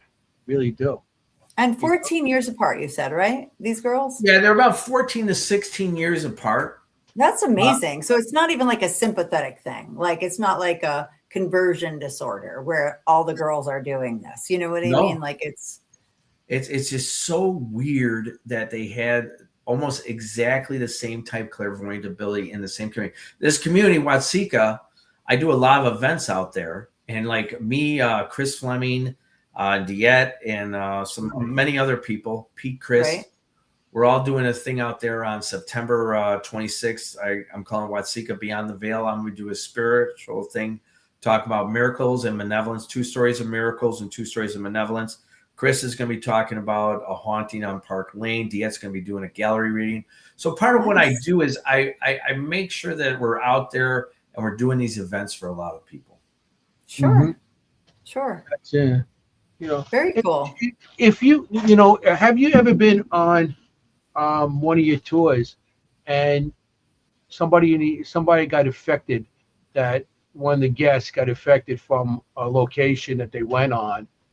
Right. You know, there's a lot of people going. Some of them are curious, and some of them actually have abilities. So, is anybody get affected? So I'm going to tell you 2 stories if we have time. Yes. Yeah, we got time. It's your show. Go. All right. So at that place called Bachelor's Grove Cemetery, like I told you, it's a very real place who are people who are sensitive and empathetic, who have clairvoyant abilities. So I always meditate before I go and I do these things, right? Because you have to, because I get sometimes sick the next day. Sure. Because you might walk into something that's really, really bad and you don't realize that this characteristic is there, and then you're taking it on.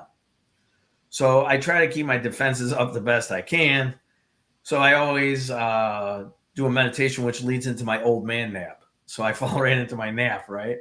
And I'm dreaming, and this young man comes to me. His name's Christopher.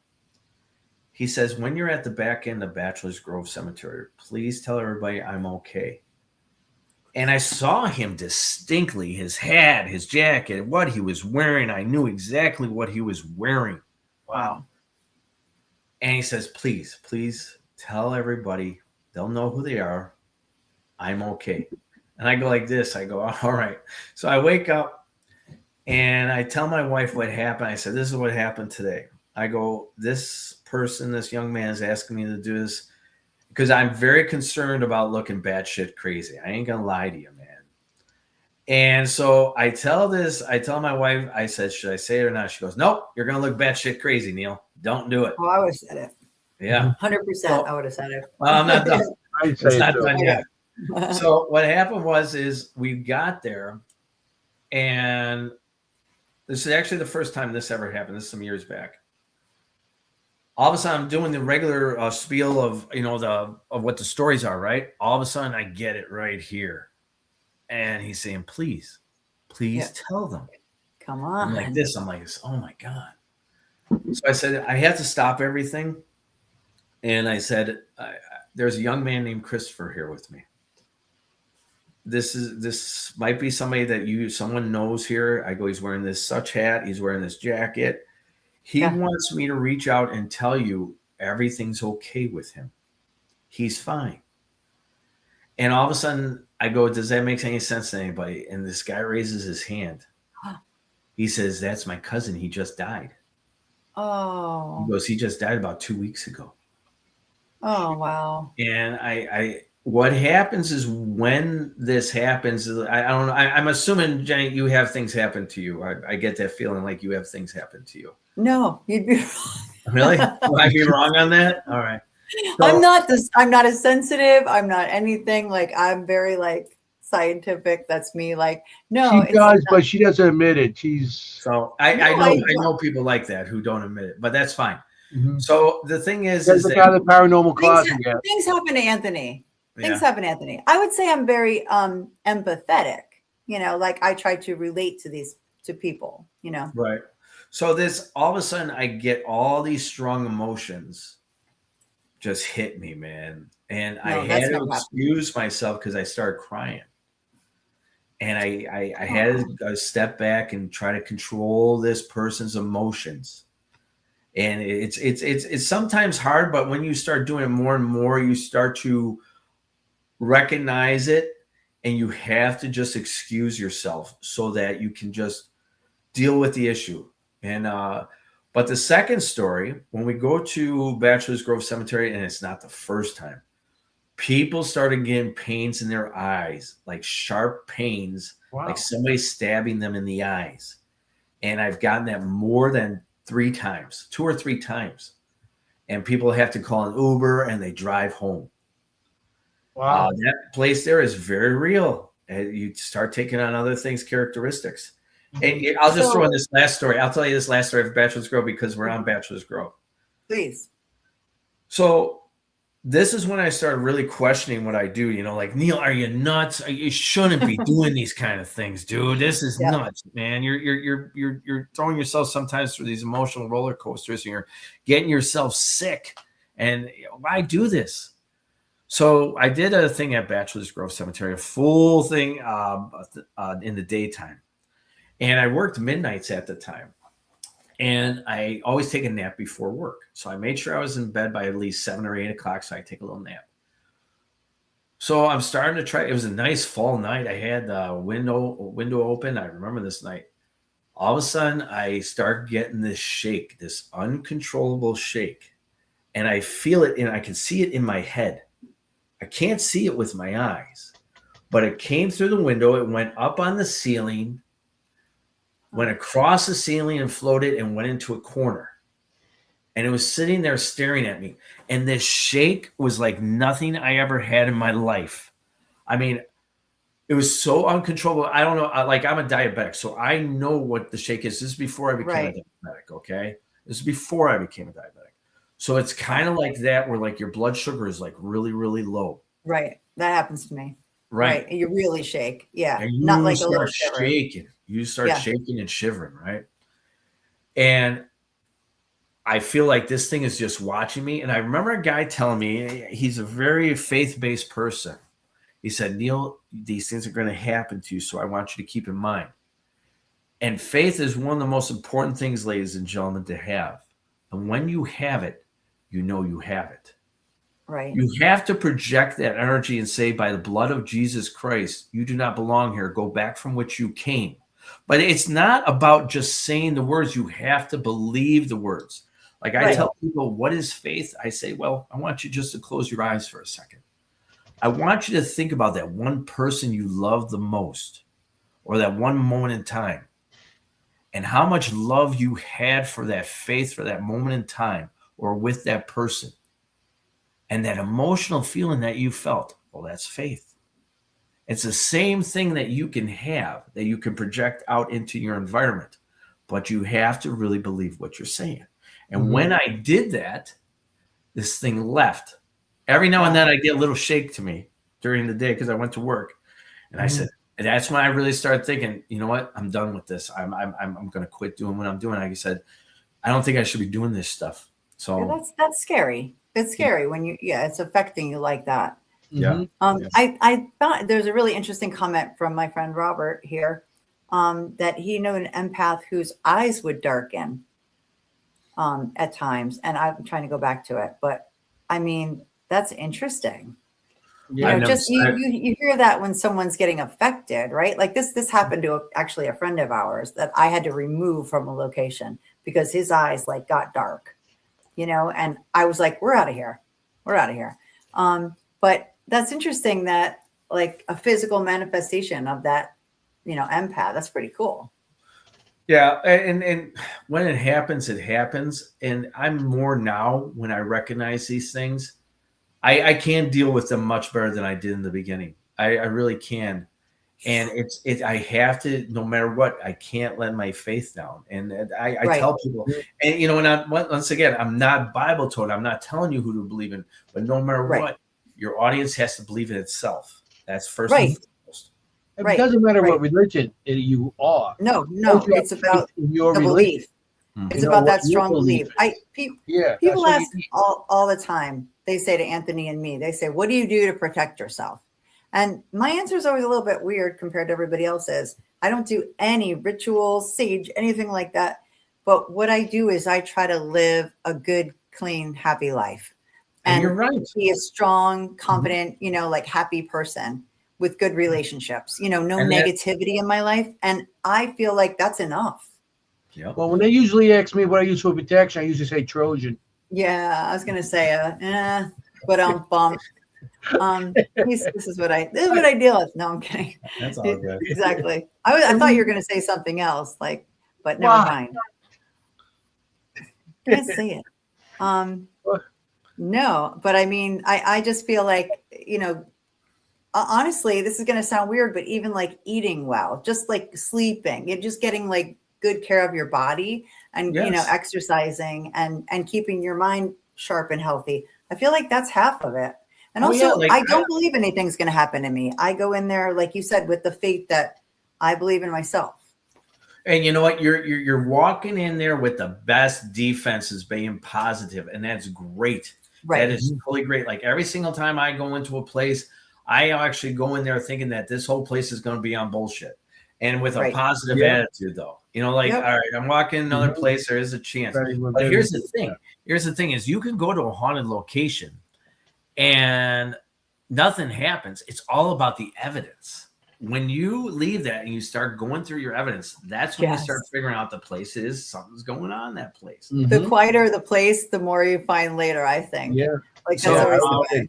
So Robert's asking, do you pray before you investigate? Yeah, I do pray before investigating. And I'm not going to lie to you, Robert. Sometimes I do forget. I do. But I always make sure because it's about positivity. And as long as you already know that you have that inside you, at any given moment that you are attacked on that type of a level or something like that, you already know that you can go to your defense. Yeah, right. You already know that, hey, man. And it's happened. I've had it where like things have come up and creeped up on you. And you feel that characteristic, that emotion running up on you. And I'll say things like, hey, dude, you don't belong here, man. You know you don't belong here. And that's wrong what you're doing. That's right. And it's just come to that point now where it's kind of nonchalant like that, where it's like, you're out of your realm, man. I go, just go back to where you came. Yeah. You know, I always say, because I say my prayer after investigations on the way home in the car or something, because sometimes I have people jump in the back seat on mine. But I always say, listen, this is not where you belong. This is where I belong. You have your place. I have mine. I said, you're not welcome to come to mine. You have to stay where you are. Sure. Most of the time that works, but sometimes, you know, sometimes he invites them in for pasta. And Jenny always sends them home with me. She always says that. No, it's so funny. He's like, he'll be on the couch watching TV and they come in. He's always got like, I got things visiting me all the time, you know. He's like, hey, come down, have some popcorn. I always found that things will follow me home. I go and I welcome them. I said, sit down, join me. I watch TV, whatever, and they don't stay long then. Right? They don't stay long. I think they look for that negativity for them to actually give you that fear and stuff. Maybe they drive off the energy of scaring you, making all that energy. You don't give them that energy, like, hey. Yeah, they're definitely out Right. there because that's their goal. They feed off of that negativity, like we Yeah.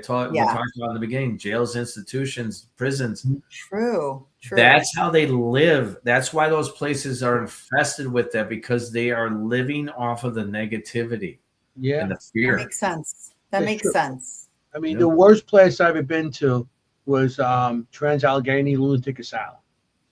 That is one of the West Virginia Penitentiary. Oh yeah, I think Those West two Virginia places, worse. I always had the most activity, and I've been to a lot of different locations, you know, and those are the two of the locations I've been to that had most of the activity I actually caught, you know, and like you said, it's like the negativity of where you are and all that energy, because these these asylums back when they didn't try to cure you, they tried to experiment on you.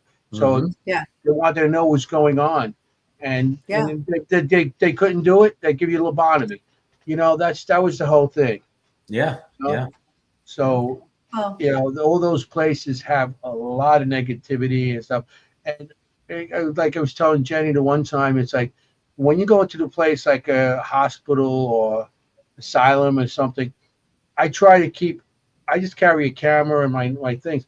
I try to keep the equipment hidden, because I feel that if you go with all this equipment in your hand, you know, EMF meters or recorders or whatever, yeah. all these things with lights, all they know is things with lights. Back then, you should torture them, Right. so they won't interact. Instruments. Exactly. Yeah, there's certain instruments. You know what? That makes complete sense, Anthony. You know?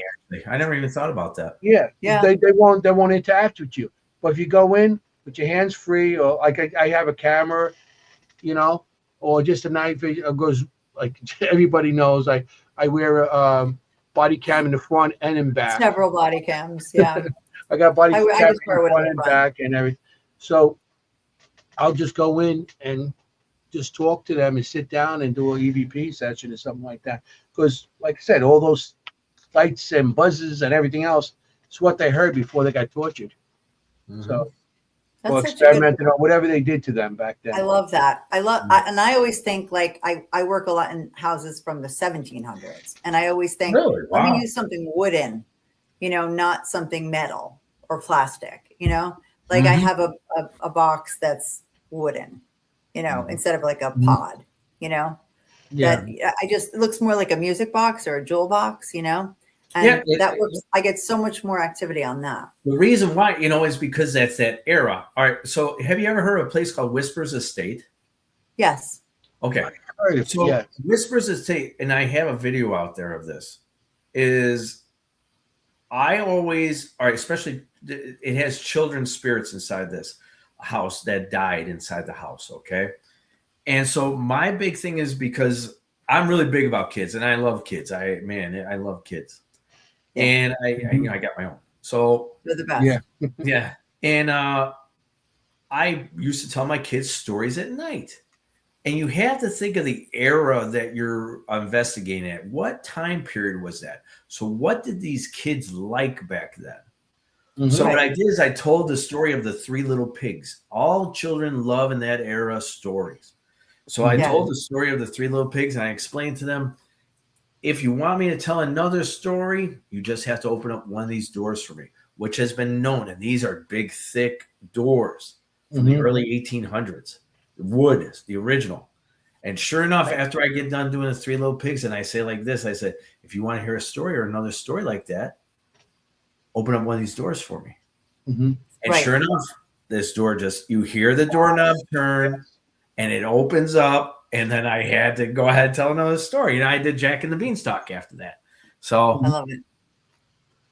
Yeah. I also use I bring wooden yo-yos and jacks, and I have a set of playing cards from the 1700s. They don't have they just have like a picture. They're very basic and simple, but I'll use those as triggers instead of, you know, something with bells and whistles or whatever, just like a wooden yo-yo. I also brought on an investigation a couple times. I haven't done it lately, but I should bring it back. Morse code thing that you hit for Morse code, and it lights up. and only once it lit up at one location. It just lit up because it's way it's wired is it's wired to a battery, then to the light, and then Right. goes back to the. It's like a That's switch, interesting. and you hit it, and and I figured like places where military were, Yes. especially Yes. they need the back in the 20s, 30s, even during the Second World War II, and I think Korean War. I'm not sure about Vietnam, but they needed to know it. That's one of the things they needed to know. If you could go into, all right, so find one, go to a place where those haunted submarines are back from World War I, right? Or World War II. And do that experiment in there. I think that's where you're going to get your best evidence. If all of a sudden you're able to get it where like there's vibrations clicking off the walls. Okay. If you could do it where it's not only where you're lighting it, but then you send a vibration through the wall. I think that's where you would probably get some interesting activity through the vibration of it. Yeah. I love that. I love this thinking. I love it. Trigger objects, these people buy all this fancy equipment, which is fine. But I think trigger objects are very important to everything we do because it always brings something back to you. If it's not a child, we bring dolls. Or even marbles. Marbles was a big thing back. I use marbles a lot. You know what I mean? Marbles.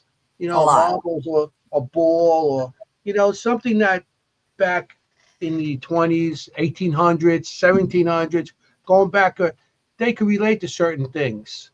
Yeah. Like certain toys. Jacks. They used to play jacks. Stuff that they don't do today. Yeah. They have done. So trigger objects is always a thing to go with. And I believe I'm a big believer in trigger objects. Yeah. And but you have to think it through like that. But I love that submarine idea because it's actually going through the walls of it. Yeah. Like the vibration, you're really sending that Morse code through. I mean, I love that. Yeah, because you got to remember, you're in water. Love it. Yeah. It's interesting. Like I said, I had to go off once, and but I wasn't sure. It wasn't a short or anything because I wired it. Hey, I know how to wire. Yeah.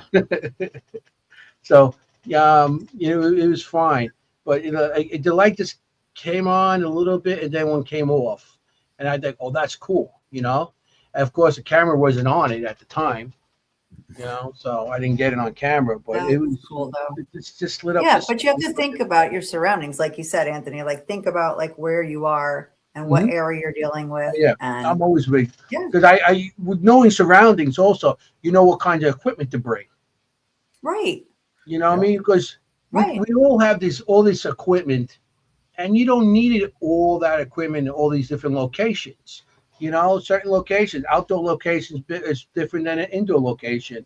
Indoor location where that's actually people out, you bring different equipment.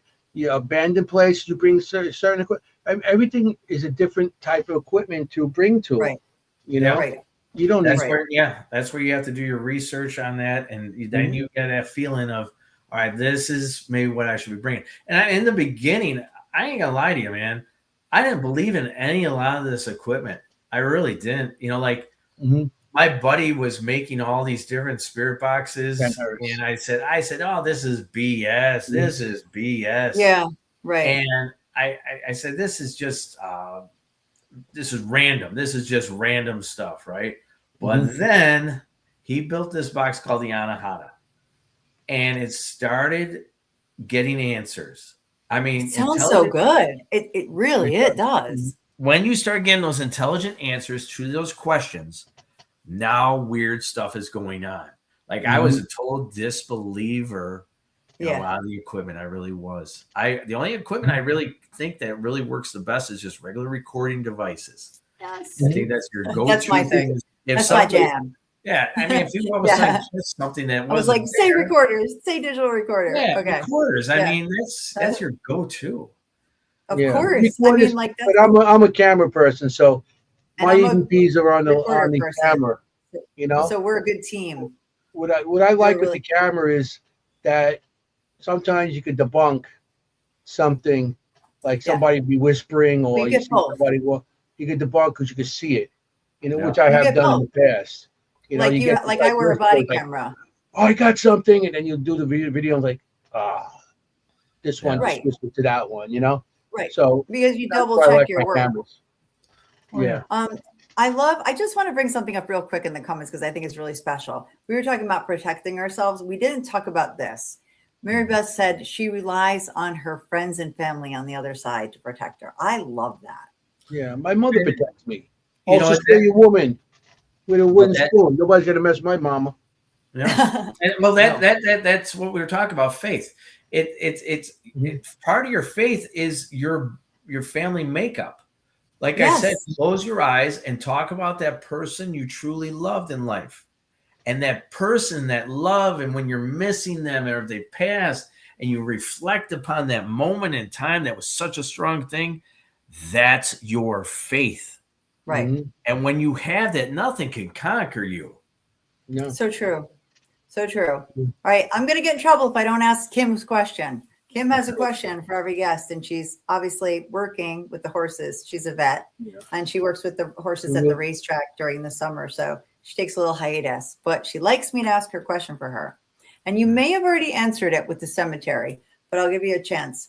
What place calls to you over and over in all the places you've investigating? We all have one that calls to us. So, like, take for instance, it's the Roth House. Okay, so tell us about that I just went place. there the other day because the owner of the house invited me and my wife out there for lunch.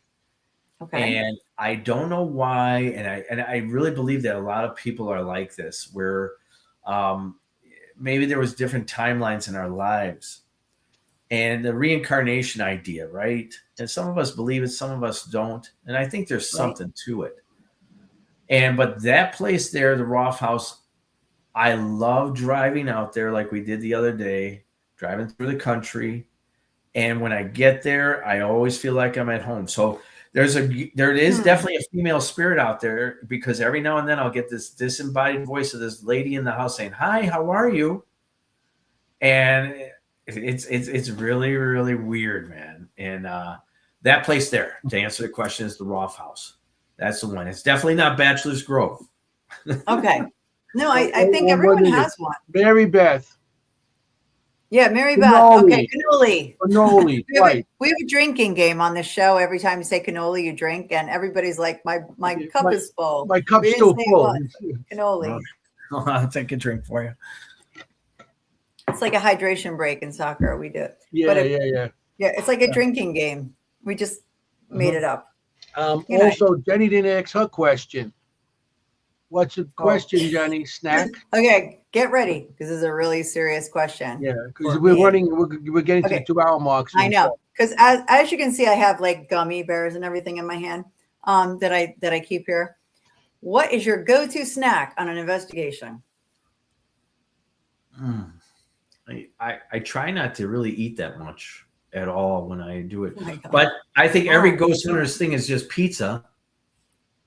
Yeah, pizza for sure. That's pizza, like a ritual, right? It's actually probably some apple juice, because I personally get drained in places, and that apple juice, because I get a false negative feeling where you feel like your sugar drops. If people don't realize that, but when you're getting attachments and stuff, it's going to give a false flag feeling of like your sugar dropping.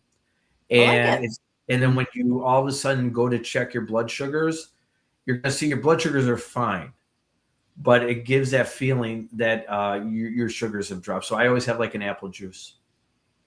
You feel like lightheaded? Or? Definitely, if you get all that activity and all, it also dries your mouth, because it actually absorbs the water and in your body, because your water is part of your energy. And when you get a little bit of something coming to you and you're reading, or you're getting their feelings, your body, they're using your energy. You get dehydrated, you're saying? They will I dry. think you've been drinking. You will get dry. You could get dehydrated if they do it enough. Okay. So. All right. It's a theory. Well, yeah, the most popular answer. Experience, I believe what you say. You know I do. Okay. Yeah. Everything you say, I believe. The most popular answer, if you are wondering, has been peanut M&Ms. And that beef makes jerky. sense. I do love peanut M. I like M&Ms. Yeah. Yeah, And yeah. beef jerky is a huge thing too. I'm a vegetarian. Everybody makes fun of me. You heard that at the beginning. But she just goes on the grass outside the I place. just go out and eat the grass, he says. Like, yeah, We tell the places don't mow the lawn because Jenny's coming. Sure. And she'll be hungry. With friends like this. No. Who needs He enemies? just makes fun of me. I'm sitting there eating a beef jerky, and she's eating the grass, the lawn. So. No, he's right. But yeah, a lot of people say beef jerky, and our co-host Kim, who is an incredible location medium and sensitive, she, after an investigation, wants like protein, like that meat. She eats like beef jerky and stuff like that. Yeah. I'm like, try some tofu. No, Not the same. Food. no, Not the thank you. same. Yeah, Love not the same. tofu. Not the same. Tofu Everybody's laughing at me. They're all tastes shaking their everything heads. I know. But that is my serious question to everybody at the end of the show, because I think it's a fun way to end it, asking everybody what they like to eat on investigations. But pizza is a great answer too. And everybody says they go for pizza first too. Yeah.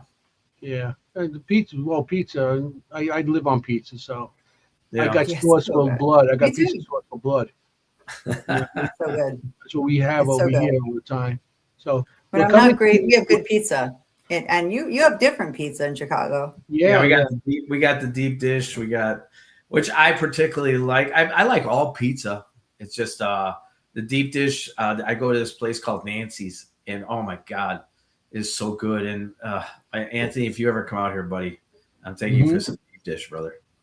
Yeah. What's I a zebra cake? definitely want to try it because I hear so much about it. We got to see who's better. Who is better? Who's better, New York or Chicago when it comes to pizza? Italians versus are you Irish? Or are you Yeah, Scottish? I'm Irish. Okay. Yeah, you can't guess what I am, man. The Irish. I love it. I love it. This is great. I mean, that would be fun. Really would be fun. Yeah, if ever you guys come out here, just all you gotta do is just in the month of October, just call me. You guys got 2 free tickets. You guys got 2 free tickets. Yay! Oh, awesome. I mean, well, you'll definitely be on the show again, so we'll invite you back. 100%. You have a million more stories too, and your pictures were incredible, and the shadow figures were amazing. You're lucky if you get one good shadow figure picture in your career, at doing this, and those were fantastic. And by the way, I am a graduate of Rutgers University. Go Bears, Kyle Monungai. There, hey, there you go. See, there you go. Yeah, Jenny's cool. Oh, that's nice. He's like, that's nice. Yeah, Jenny's cool. At least he got both my references tonight. That's good. Yes, Rutgers, go Rutgers. So yeah, Rutgers. So the show's coming to an end. We're going to definitely have you back. Oh, it's so fast. Yeah. Thank you. The show, we have to go on another show right after this. So we're not going to get a chance to really sit. We're very famous. What can we say? Yeah, I know. It's like we can't get a break here. It's so obnoxious. I'm sorry. We have to be on a show. That's rare, but we have to. So yeah, well, we're doing it for they couldn't find they didn't have. Yeah, they had their guests canceled, so we're doing a favor. So you got to help each other out. So because we know how it is when people last minute can't cancel. You had it showing yourself. Yeah, so they don't know what they're in for. That's all I can say. So I want to thank you for coming. Those stories were awesome. You definitely amazing be back. show. You'll definitely be back. I want to thank the audience for participating. We had a lot of questions tonight. A lot of good questions and everything.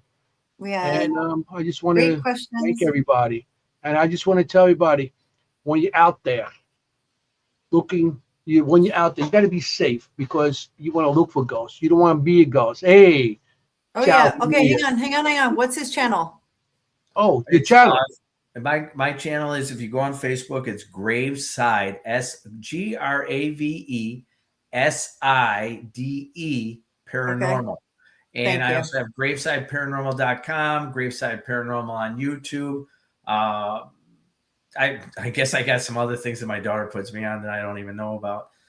But it's always Graveside Paranormal. Okay. You'll always notice wanted to the check. big red All right. hand. The big red hand. You'll see the big red Big red hand. hand. No, that's Big helpful. red hand. Okay. Sorry to cut you off, Anthony. We're gonna have it. We're gonna have him again. Yep.